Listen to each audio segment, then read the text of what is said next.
नमस्कार। मेरे इस नॉलेज वर्ल्ड यूट्यूब चैनल पर एक बार पुनः आप सभी का स्वागत है। आज हम लोग एक बार पुनः बीए पार्ट 1 सेकंड सेमेस्टर में राजनीति विज्ञान विषय के अंतर्गत समानता के टॉपिक पर चर्चा करेंगे। पिछले टॉपिक में हमने स्वतंत्रता की बात की और आज हमारा मुख्य विषय है समानता। तो चलिए हम लोग प्रारंभ करते हैं समानता के ऊपर आज की क्लास। सामान्य रूप से समानता का यह अर्थ लगाया जाता है कि मनुष्य जन्म से समान होते हैं और इसी कारण सभी व्यक्तियों को व्यवहार और आय का समान अवसर प्राप्त होना चाहिए। परंतु समानता का यह अभिप्राय उतना ही भ्रमपूर्ण है जितना यह कहना कि पृथ्वी समतल है, क्योंकि प्रकृति के द्वारा भी सभी व्यक्तियों को समान शक्तियां प्रदान नहीं की गई हैं। प्राकृतिक रूप से मनुष्यों में भी असमानताएं दिखाई देती हैं।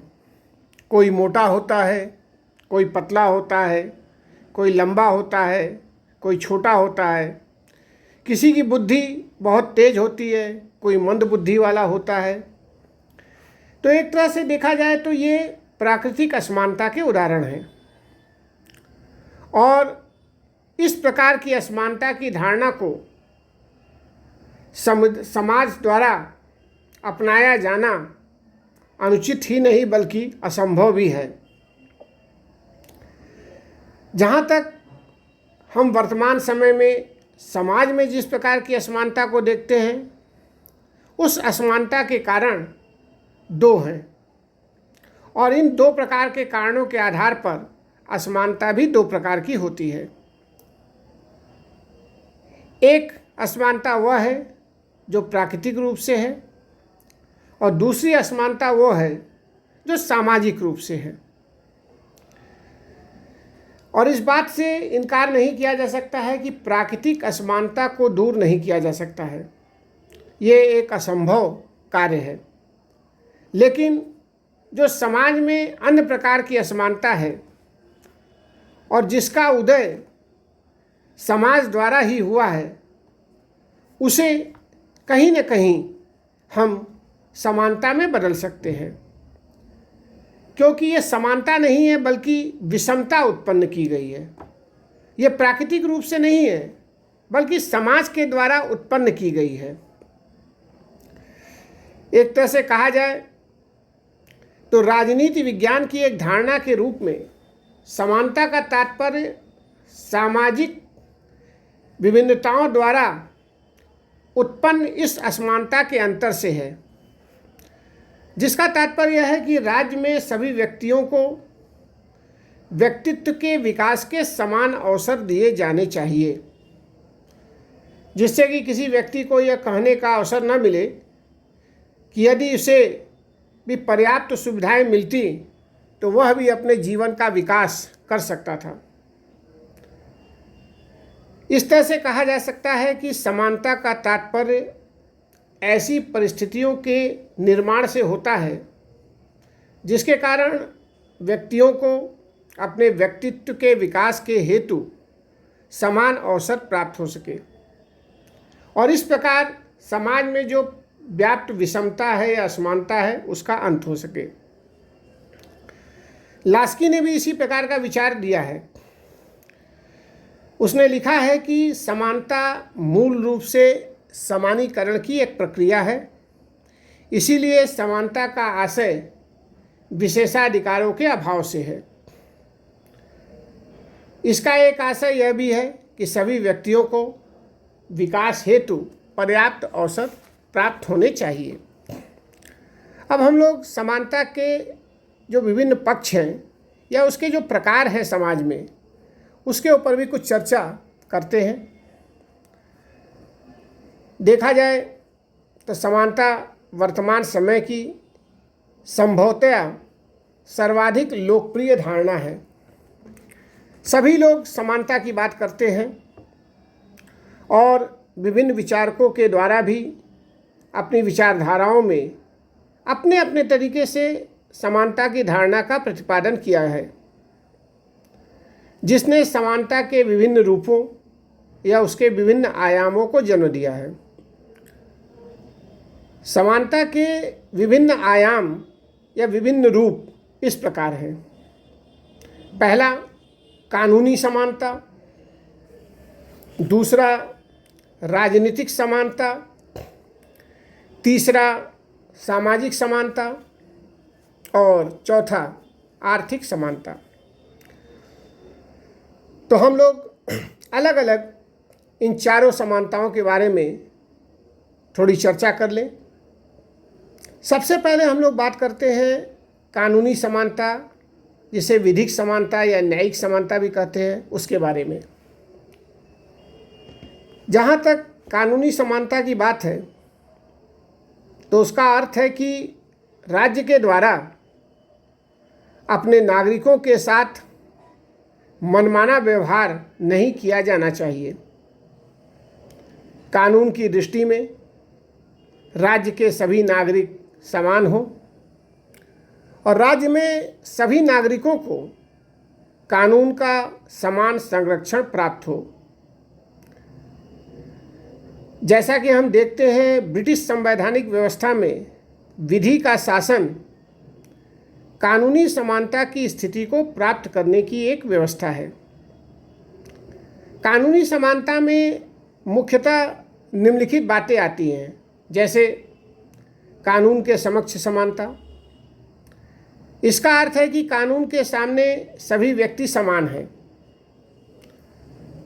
राज्य सभी व्यक्तियों के लिए एक समान कानून बनाएगा और इन कानूनों को एक समान रूप से लागू भी करेगा।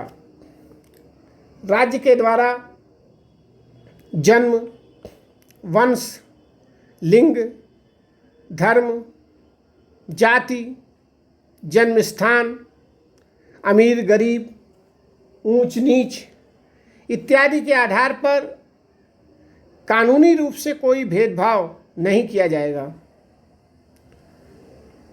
आइवर जेनिंग ने संदर्भ में बहुत अच्छी बात कही है।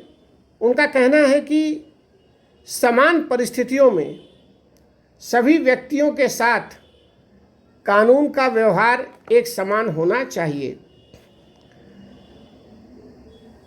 जहाँ तक कानूनी समानता की बात है तो इसके अंदर यह भी चर्चा होती है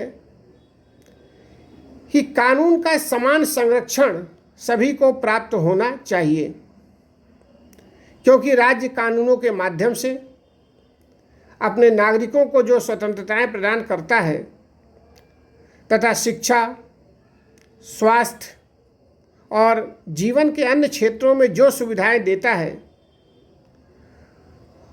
उसमें राज्य अपने नागरिकों के साथ कोई भेदभाव नहीं करेगा। भारतीय संविधान में भी अनुच्छेद 14 में कहा गया है कि कानून के समक्ष समानता है, अर्थात भारत के राज्य क्षेत्र में राज्य किसी व्यक्ति को कानून के समक्ष समानता या कानून के समान संरक्षण से वंचित नहीं करेगा। कानूनी समानता की धारणा में यह बात भी शामिल है कि अधिकारों के साथ सभी व्यक्तियों के कर्तव्य भी एक समान होने चाहिए। इसमें जन्म, वंश, धर्म या संपत्ति इत्यादि के आधार पर कोई भेदभाव न हो और न ही उनके कर्तव्य अलग अलग माने जाएं। साथ ही करों का निर्धारण करते समय भी इस बात का ध्यान रखा जाए कि करों का बोझ सभी के ऊपर डाला जाए।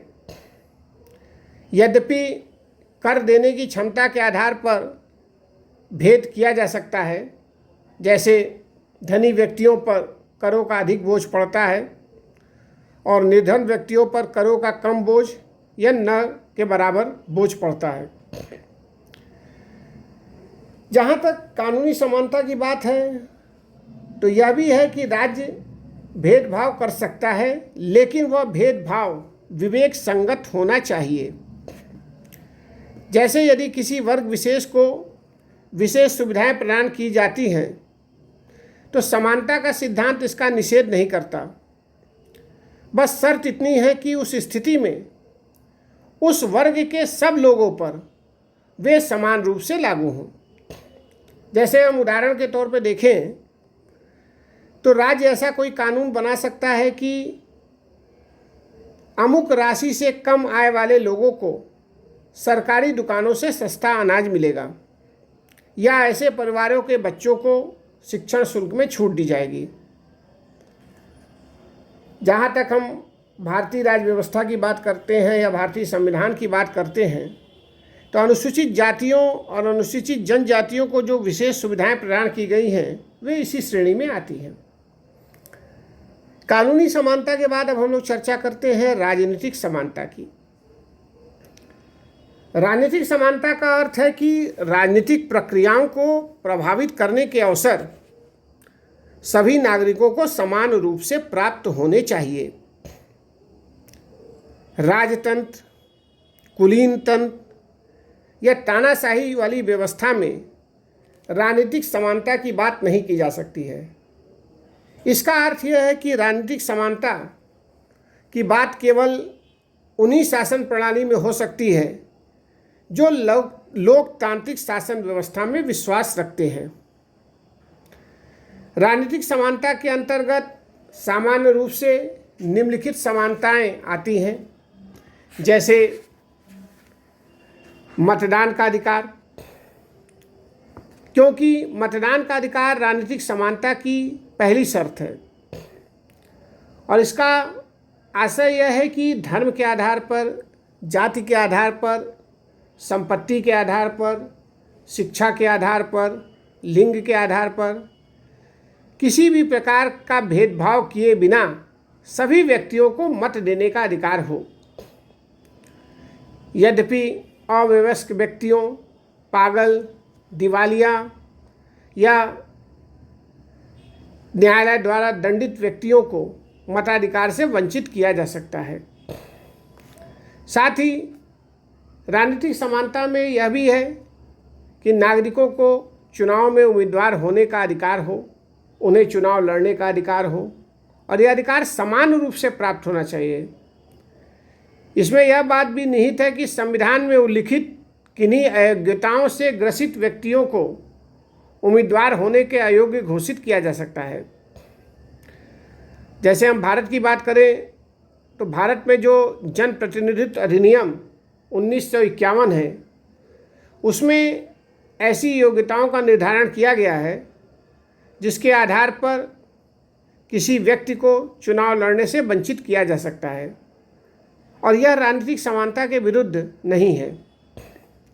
राजनीतिक समानता के अंतर्गत व्यक्तियों को प्रार्थना पत्र देने और इस माध्यम से अपनी शिकायतें सरकार तक पहुंचाने का अधिकार समान रूप से होना चाहिए।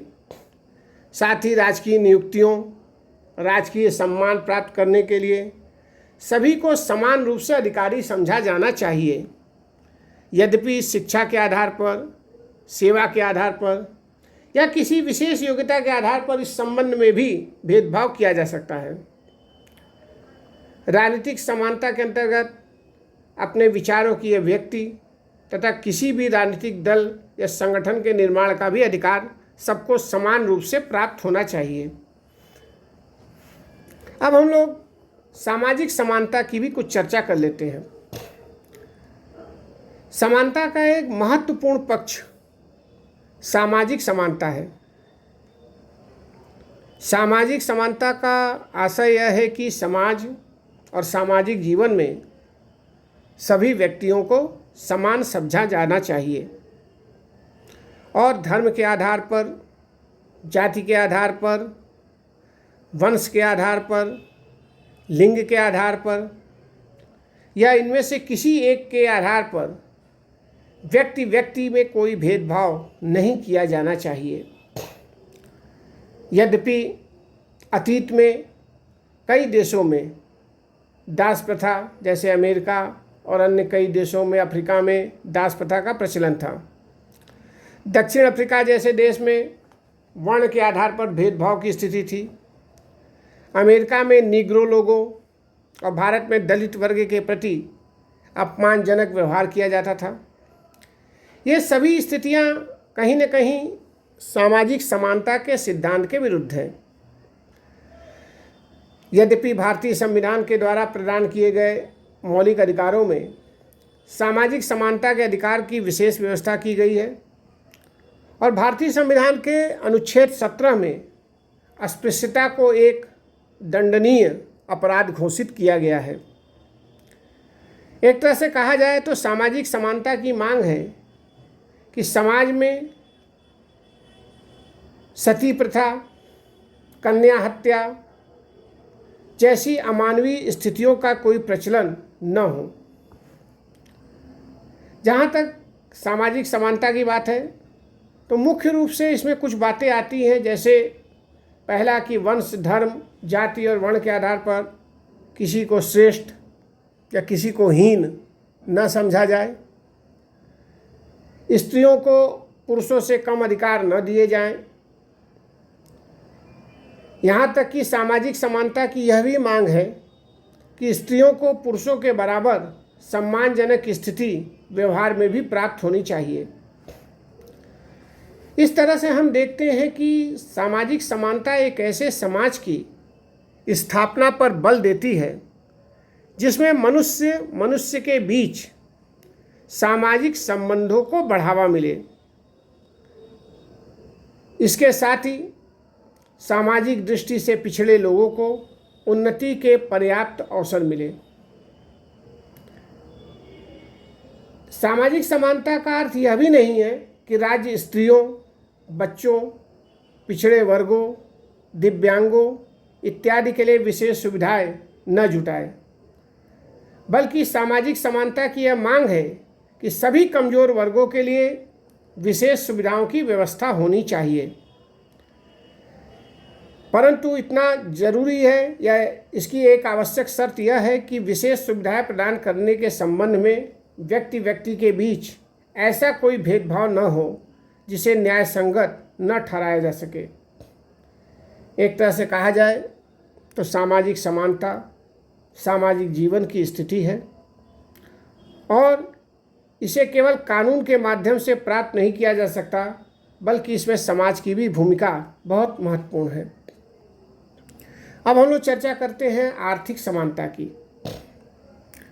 हम लोग जानते हैं कि आज के जीवन में अर्थ की सबसे महत्वपूर्ण विशेषता है और यदि हम न केवल सिद्धांत बल्कि व्यवहार में समानता को प्राप्त करना चाहते हैं तो बिना आर्थिक समानता की स्थिति को प्राप्त किए समानता की बात करना बेमानी है, क्योंकि हमारे समाज में भारी आर्थिक विषमताएं हैं और जब तक इन आर्थिक विषमताओं को कम नहीं किया जाएगा तब तक आर्थिक समानता की बात नहीं हो सकती। आर्थिक विषमताएं समाज के संपूर्ण ढांचे को कमज़ोर करती है। लास्की ने भी कहा है कि जिस देश में संपत्ति तथा उत्पादन के साधन कुछ गिने चुने लोगों के हाथों में होते हैं, उस देश की राजनीति, संस्कृति, शिक्षण संस्थाओं तथा न्यायपालिका पर धन पूर्णतः हावी हो जाता है। और इतना ही नहीं बल्कि उस देश के धार्मिक संगठन और धार्मिक समुदाय भी उन्हीं के इशारों पर चलते हैं। यहाँ तक कि रॉबर्ट डेल ने राजनीतिक स्थायित्व और आर्थिक समानताओं को एक दूसरे से संबंधित माना है। जहाँ तक आर्थिक समानता का तात्पर्य है तो आर्थिक समानता का आशय यह नहीं है कि सभी व्यक्तियों को समान वेतन मिले या सभी व्यक्तियों को बराबर भौतिक साधनों का उपभोग करने दिया जाए। इस प्रकार की स्थिति को प्राप्त कर पाना न तो संभव है और न ही उचित है। आर्थिक समानता का वास्तविक आशय यह है कि सभी व्यक्तियों की मूलभूत आवश्यकताओं की पूर्ति होनी चाहिए तथा संपत्ति की दृष्टि से समाज में जो भारी विषमताएं हैं वो नहीं होनी चाहिए। इस तरह से अगर हम देखें तो आर्थिक समानता के कुछ मुख्य पहलू हमारे सामने आते हैं, जैसे सभी व्यक्तियों की न्यूनतम भौतिक आवश्यकताएं पूरी हों, जब तक सभी व्यक्तियों को भोजन, वस्त्र, आवास, शिक्षा और स्वास्थ्य की सुविधाएं नहीं प्राप्त हो जाती, तब तक किन्हीं व्यक्तियों को विलासिता के साधन प्राप्त करने का अधिकार नहीं होना चाहिए। सभी व्यक्तियों को रोजगार के और उचित अवकाश की सुविधा प्राप्त होनी चाहिए। बेरोजगारी में, बुढ़ापे में, बीमारी में या दिव्यांगता की स्थिति में व्यक्तियों को राज्य की ओर से आर्थिक सहायता प्राप्त होनी चाहिए।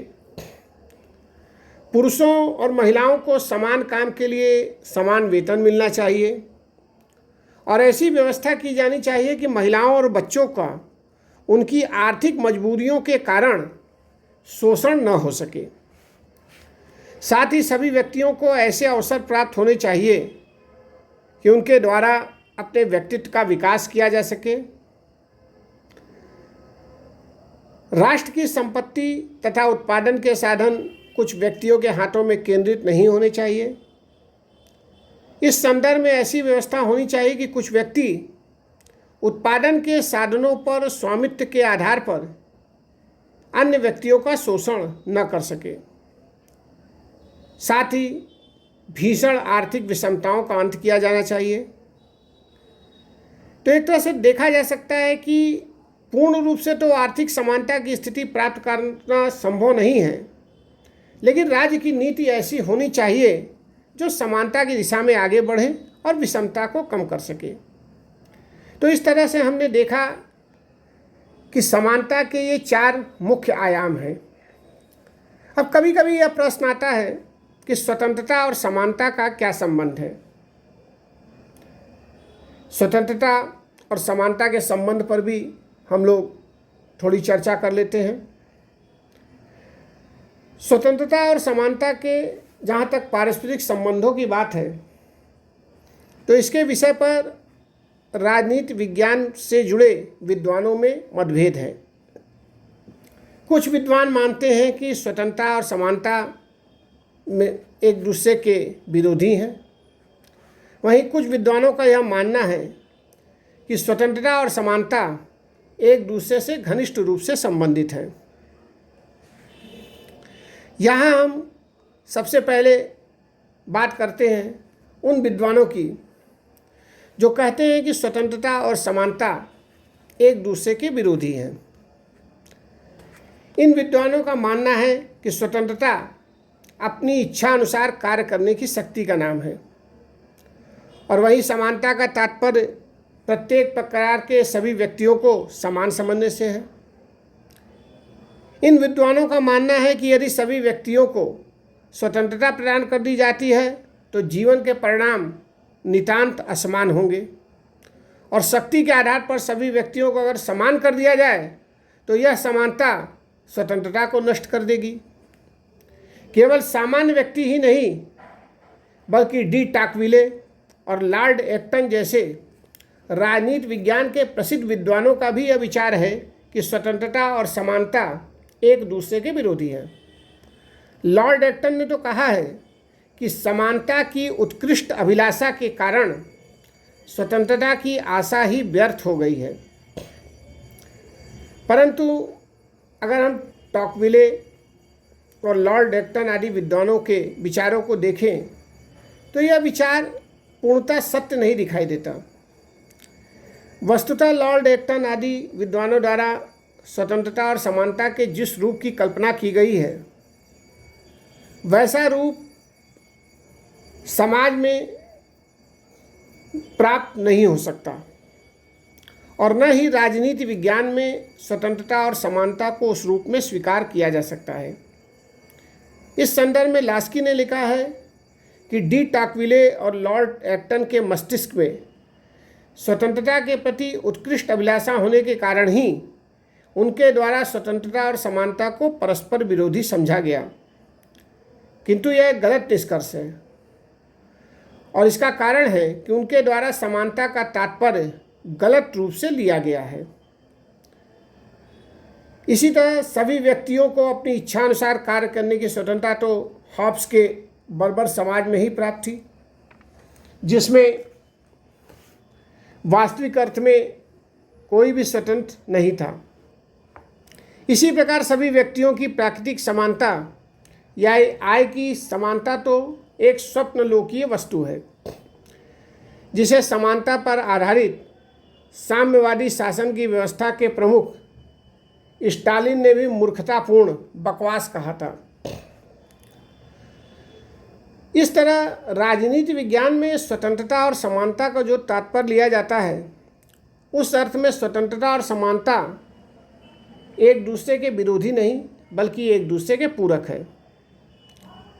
अगर स्वतंत्रता की ठीक परिभाषा देखें तो ये कहा जा सकता है कि स्वतंत्रता जीवन की एक ऐसी व्यवस्था का नाम है जिसमें व्यक्ति के जीवन पर न्यूनतम प्रतिबंध हो, विशेषाधिकार का नितांत अभाव हो और व्यक्तियों को अपने व्यक्तित्व के विकास हेतु अधिकतम सुविधाएं प्राप्त हों।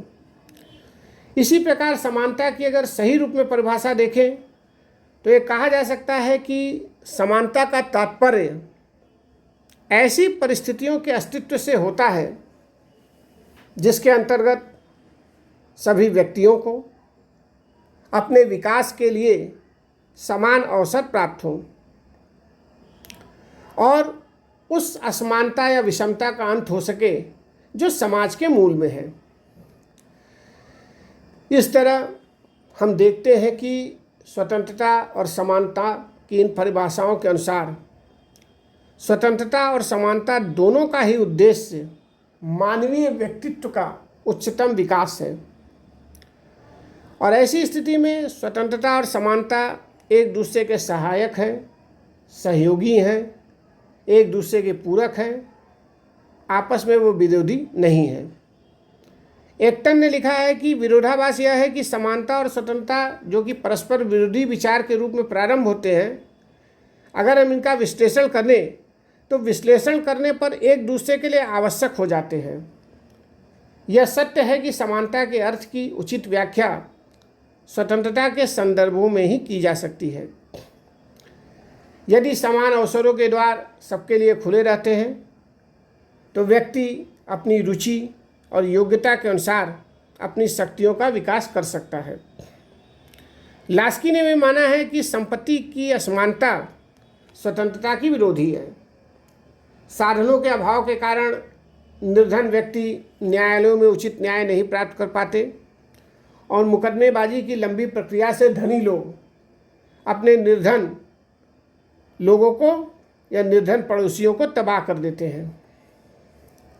इस तरह से वास्तव में समानता के द्वारा स्वतंत्रता के आधार के रूप में कार्य किया जाता है। एक ऐसे राज्य में जिसमें समानता नहीं है, स्वतंत्रता भी नहीं हो सकती।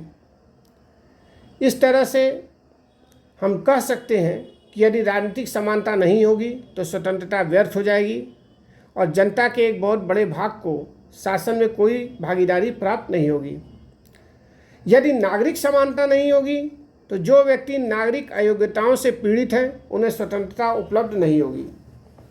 यदि सामाजिक समानता नहीं होगी तो स्वतंत्रता कुछ ही व्यक्तियों का विशेषाधिकार हो जाएगा और यदि आर्थिक समानता नहीं होगी तो धन कुछ ही व्यक्तियों के हाथों में केंद्रित हो जाएगा और केवल वही वर्ग स्वतंत्रता का लाभ उठा सकेगा। इसीलिए डॉक्टर आशीर्वादम ने भी कहा है कि फ्रांस के क्रांतिकारी न तो पागल थे और न मूर्ख जब उन्होंने स्वतंत्रता, समानता और बंधुत्व का नारा लगाया था। यहाँ तक कि प्रोफेसर पोलार्ड ने भी इस सच्चाई को एक ही वाक्य में व्यक्त कर दिया है और वो वाक्य है कि स्वतंत्रता की समस्या का केवल एक हल है और वह हल समानता में निहित है। वास्तव में देखा जाए तो निष्कर्ष रूप में हम कह सकते हैं कि स्वतंत्रता और समानता मानव जीवन की सरिता के दो तट हैं। ये मानव कल्याण रूपी रथ के दो पहिए हैं, सत्य तथा शिव के अभिन्न अंग हैं। यही मानवीय जीवन में स्वतंत्रता और समानता को प्रतिपादित करते हैं। वस्तुतः समानता के अभाव में सबसे अधिक योग्य व्यक्तियों की खोज उसी प्रकार से बहुत अधिक कठिन है जिस प्रकार एक ऐसी दौड़ में सबसे तेज दौड़ने वाले व्यक्ति का पता लगाना। इस तरह अंत में यह कहा जा सकता है कि समानता की एक बड़ी मात्रा स्वतंत्रता के विरोधी न होकर इसके लिए आवश्यक है, और यह कथन आरस्टानी ने कहा है, जो कि सत्य प्रतीत होता है। धन्यवाद।